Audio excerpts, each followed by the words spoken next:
Hey cherubs, Lulu here, jumping in to do a reading for the collective. So I thought I might start off by choosing some of these stones, and let's just ask the messages that come through. Now I've got my eyes closed when I'm doing this, but let's just ask that the messages that come through be from the highest light for the highest good of all those who are connecting at this time or whenever you are. So what is the message that wants to come through from the highest light for the collective? 1, 2, 3. Okay, so let's see.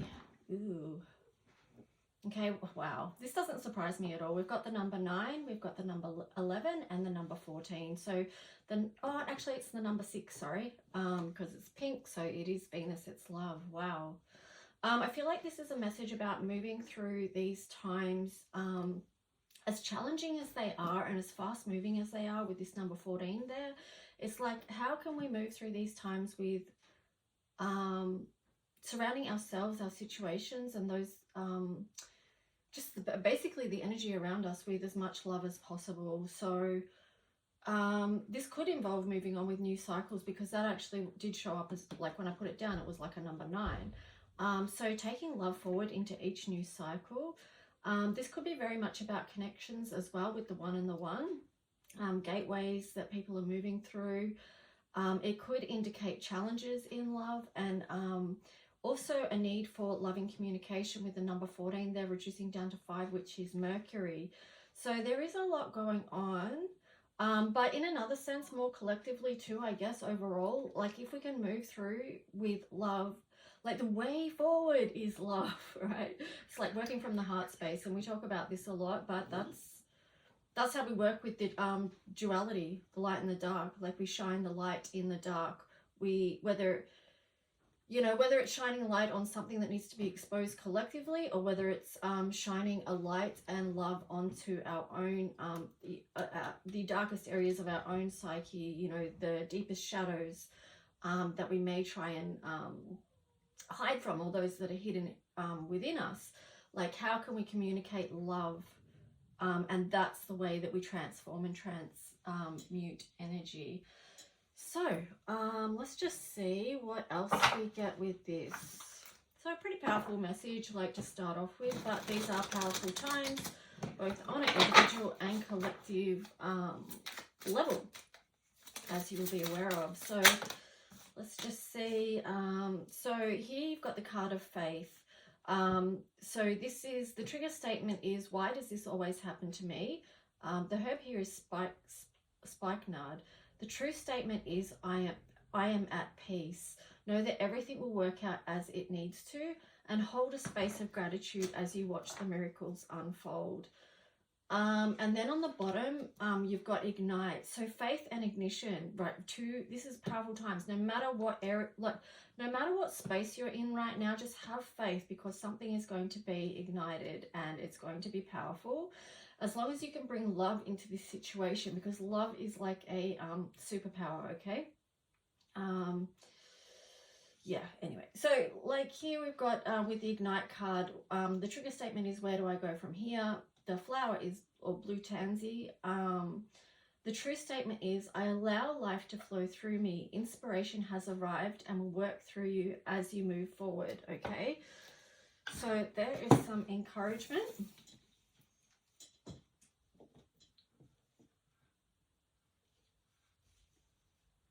I am going to be doing personal readings after this, so if you want one, as always, just email lulualchemy7@gmail.com.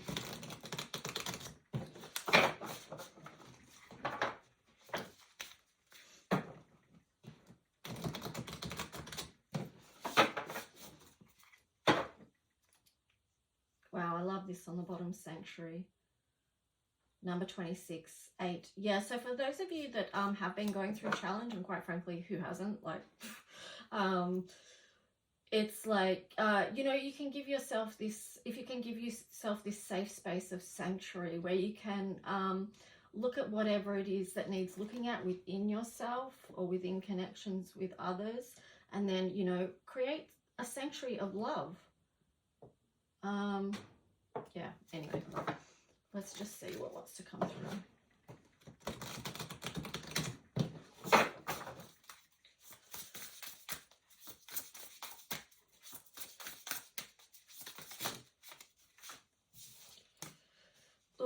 love it. Bear spirit healing. Dragon spirit change. Yeah, so again, this is a time of huge transformation for us all.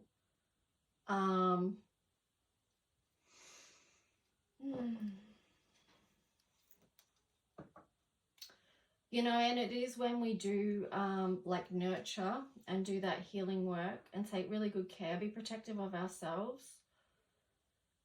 And, you know, this helps bring through change. Like when we actually are doing the healing work, like the actual healing work where we're shifting energy within ourselves, that does bring about change. And ultimately it's for our growth. Like we're healing anything that's not in balance, that's not on a healthy or good foundation, and we need to grow. And so to be able to do that, you know, we've got to heal and change what needs healing so we can come through, we can push through what's hurt us, what's held us down, what's felt murky, you know, because you've got the lotus flowers there. So this is really birthing something new and beautiful, and through healing. Okay, let's just see what the tarot story is going to be. What's the tarot story for the collective, please?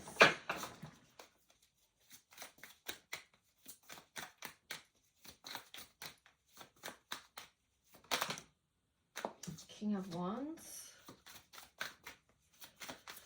So some of you may have felt like you're on really shaky ground at the moment, not confident in where things are going. I just realized, what have I got on my table? Oh, it's makeup or something. Paint. I don't know. Anyway, we won't worry about that. Hang on, yes we will. Just like clean up little messes as you go. It's okay. Even if you don't notice something straight up, you can just go back and just do a little bit of work and clear it up, make it nice and clean. But yeah, so sorry. Okay, so and then you've got the Lovers in reverse, and then the Two of Cups. Okay, so again, going back to the start, it could be something to do with connections and relationships. There you've got the Wheel in reverse as well, the Wheel of Fortune. So the Lovers, the Wheel of Fortune, and then you've got the Two of Cups there. So let's just get a bit more on this. A lot of challenges within love connections and love relationships, and that's been ongoing for a few years now, actually. So there's nothing new there. Okay, so Ace of Wands, Ten of Swords, Four of Swords in reverse, and then the Ten of Pentacles in reverse as well. Curious. Ooh, Queen of Wands. That's interesting. So the Queen of Wands is in reverse there as well. And then the Six of Swords, the Three of Swords, the Ace of Swords, the Ten of Wands. I mean, we could go on, but I need to actually clarify that. So let's just see. It is interesting though that both the Queen of Wands and the King of Wands is in reverse, and then also the Lovers. So it does feel like something in a physical relationship has had challenge, although there's something still there, because the Ace of Wands is, there's still something there. There's still a connection there, and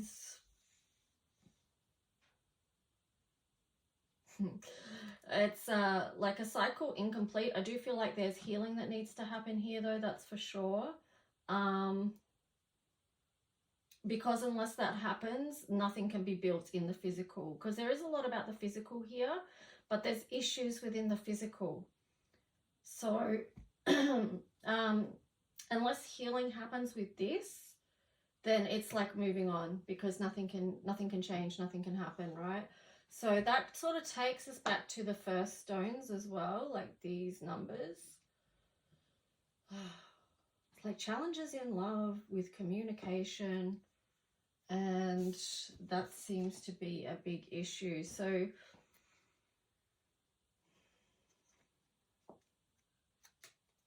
I'm just going to get clarifiers for this.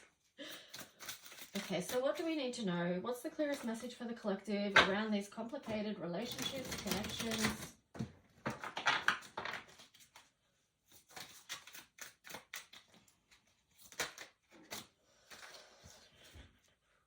Okay, so 4 of coins.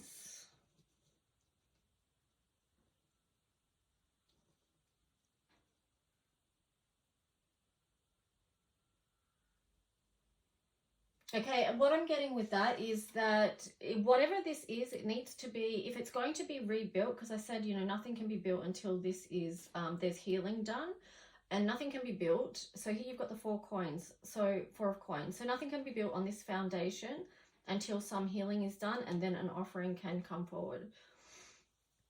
Then you've got the 7 of Cups over the Lovers in reverse. So to me, I'm just interpreting that as there still is a focus on this connection. So for whoever this is for you, there still is a focus on that connection. They're not looking out for anyone else. They're still concentrating on you.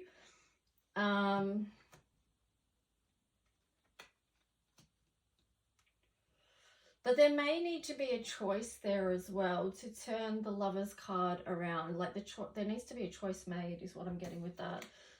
7 of Swords.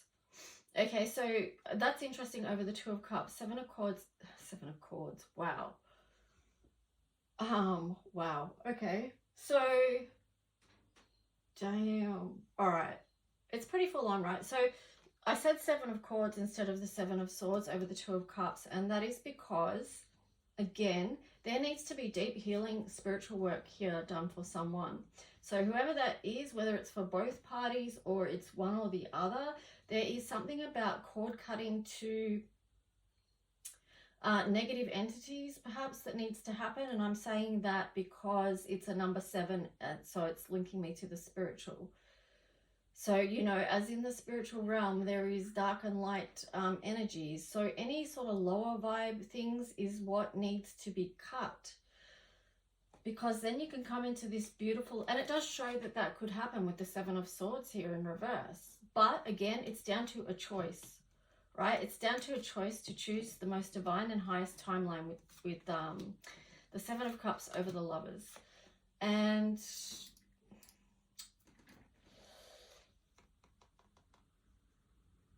yeah, I think I said all I wanted to say on those ones, but let's just see what else.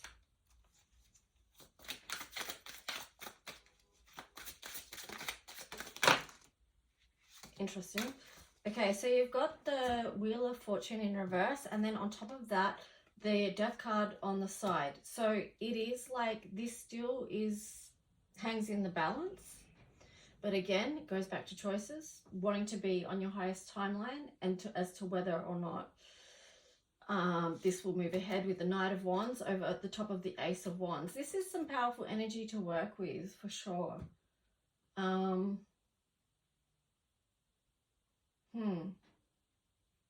But there is something in process that needs transforming here with the Death card. And if people work with that transformation and that healing work, you know, because the Death card is relating to Scorpio and the energy of Pluto. So this is again about going to the deepest, darkest parts and clearing out what is the negative energy that is holding you back in your life. Clearing it out so this pure cup, this pure water can flow in your life, can flow in your heart, can bring peace in all areas of your life. Whoa. Yeah, because that's over 10 of Swords. Far out. Like, this is a pretty powerful message coming through for the collective today. And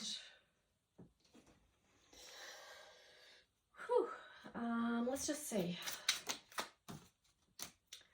Yeah, beautiful. So I love that flow on. Okay, so when we do choose to do this is very encouraging. We can get out of that energy where we always need to be recovering from something, you know, because negative energy that cycles around, that's what it does. It makes us be in this thing of, well, we need rest and recovery now. But here you've got the 3 of Swords over the top of the 4 of Swords in reverse, so both in reverse, so showing a time of coming out of heartache, which makes total sense if you are working with the clearing this energy up and opening up to the beautiful, because there is the Ace of Wands and the Ace of Cups. So how do you bring in a physical and emotional reality that is in alignment? Yes. Ooh, Temperance. Yeah, that's how it is. It's like, you know, this practice of alchemy, of transmuting energy, of working with all that is, that you're working with on a daily basis. So, of course, we're not perfect every day. We've all got issues. We've all got challenges that we're working through. We're all like tending to the wounds of our, um, that attending to the wounds that are there. Okay, so let's just see. Let's just keep going. Let's just keep going, okay? Because I know it's a freaking long journey, isn't it? For like those of you that have been doing the work and have been feeling the feelings and have been able to face the darkness and still show up and shine your light, like moving forward, choosing to move forward with love and creativity, because that's these colors with the number 14 and the number 6 there. This is love and creativity. This is love and faith. Yeah. Okay, so we've got the moon over the Queen of Wands in reverse, and the moon's in reverse as well. So this is about things being fully coming to the surface, okay? And then you've got the Strength card in reverse over the Six of Swords.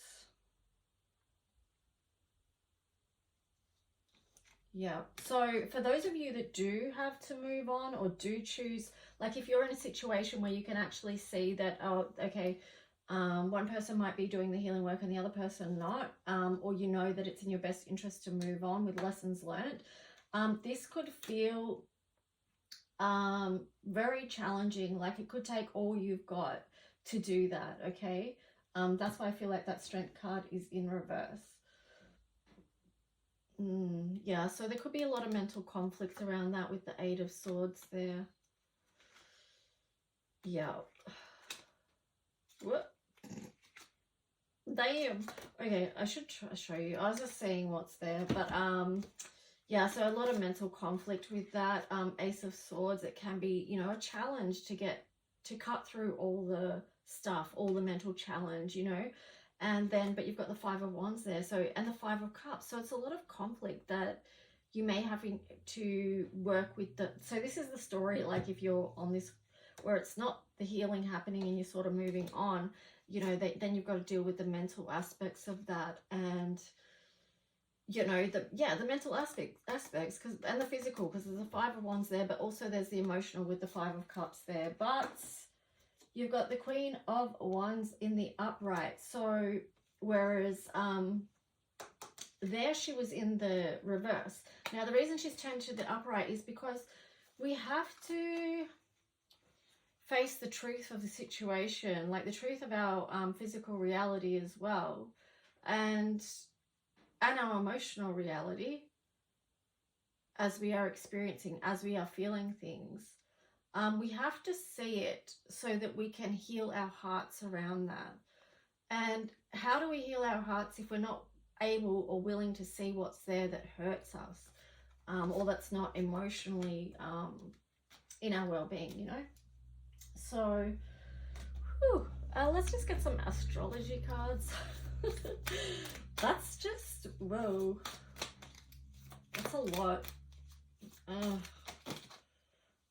I just want to put this here, like, let's just get some, like, grounded, because I could feel like that's just like, whoa, that's a lot. There's a lot going on.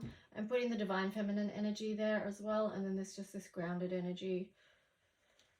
So remember to breathe and get grounded. There you go, 7th house partners. There's a lot in this. Scorpio, I transform, 8th house. This is a mystery. This is the awakening. North Node, life purpose, is in reverse. And then Jupiter, return benefits. Okay, so our relationships, including our relationship with ourselves, is being transformed right now, okay? And it does feel like at times, it can be that we feel thrown off our path, or it could be that we're getting in relationships with people that throw us off our path. Like with the Jupiter return here, there can be, you could, well, there's multiple ways you could read this, but one is that, like, what are the benefits that you can get if you do choose to heal? If both people choose to heal and grow within the situation, there will be benefits, but it's not after a time of work. Okay, there's work involved with this. And I feel like the Scorpio energy is really helpful there, because Scorpio is such a deep sign, a deep intuitive feeling sign, and it can go to the depths, right? Scorpio can go to the depths and come back up. And then it will be for the expanded good. Okay, that's what I'm getting with that. Anything else? Wrap this reading up with love. Woo! Please. Well, thank you. I'm not going to say please. I'm going to say thank you to those who do like my videos and subscribe and leave feedback. I appreciate you. So here you've got Black Moon Lilith mystery here. So this is part of, at this time, the mystery that's coming through with relationships and connections. Like there is a healing aspect and empowerment aspect. I feel like that's why I've put the divine feminine energy here as well. A balancing out within relationships. 7th house, Libra. Lunar eclipse change. So just pay attention to what it is that you're changing. Oh, let's just see. Again, we've got Virgo, analyze. But this is too also daily practices of healing that can benefit us all. So if we do our own personal healing work, then whatever relationships and connections we're in, they automatically will benefit from us doing our own healing work, okay? Then Jupiter abundance, we spoke about Jupiter, we've got Jupiter return there and benefits, and then Jupiter abundance there as well. So ultimately why we are doing this healing work is because we're trying to create heaven here on earth in our own lives, but also collectively, because that's another number 7. Then we've got 35, 11th house, friends. So connection with others is important. It's important for support, and it's also important for healing. So, you know, many of us have tried to heal on our own before in the past, but it actually doesn't work. And the reason it doesn't work is because we need connection with others. We are social beings. But the challenge with that is that there are a lot of people that have been through really hard and adverse experiences in life. Their natural one of their natural survival or coping mechanisms can be to isolate, okay? So it can be part of your healing to actually reach out and to seek support from others on your healing journey. And that can be a learning process in its own, because again, sometimes due to our attachment styles growing up, or we learnt that we had to do everything by ourselves. We have to figure this out by ourselves, and that's the only way to do it. So that can be one aspect that needs healing for people as well. Whew. And then we've got the earth element stability. So there's a lot going on, and we need to get grounded. We need to be grounded. So again, that goes back to the 6th house, Virgo here. Daily practice, daily practices of self-love, how we communicate to ourselves and others, how we come into connection and alignment with others. But most importantly, I would say it's how you meet yourself right now with the energy of love, and how you support yourself with the energy of love. And that's going to help you align with people that are able to do that with you as well. Yeah. Anyway, guys, that's the collective for today. I hope it helps someone, and I'll talk to you guys soon. Bye.